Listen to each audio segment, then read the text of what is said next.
Well, I'm going to cut across here with a development point. I have felt that I have solved, and I have in fact told you in earlier recordings, what I understand to be the reason for my 3 marriage failures.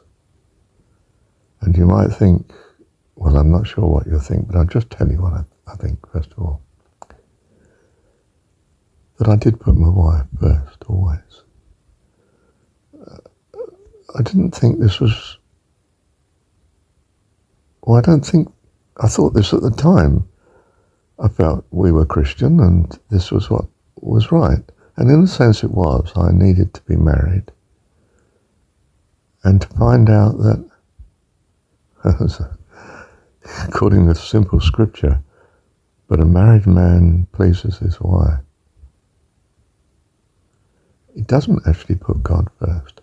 He may have a, quotes, Christian marriage, but he's eternally putting the wife and family first. So not to have a wife and not to have children is indeed the holy path, but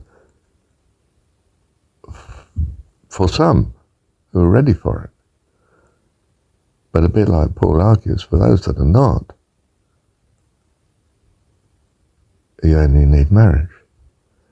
And you will attempt as Christian and godly a marriage as you can if you're Christian, whatever.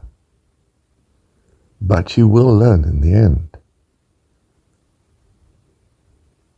that, the commandment is, now I'm being legalistic, but the principle, love God with all your heart, soul, mind and strength, all doesn't leave much for others, except in as far as you're now loving them in the context of loving God more than, well, in a sense, the Christian notion, you're married.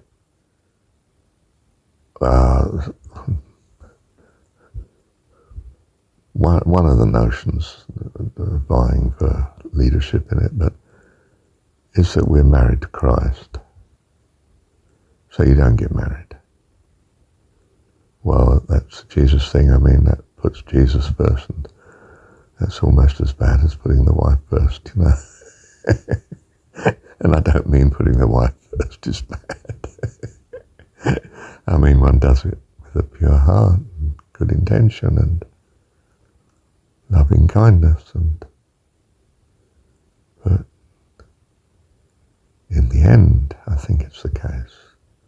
You will put God first. And then everything else will be in right relationship. But childhood is a time of finding out, isn't it?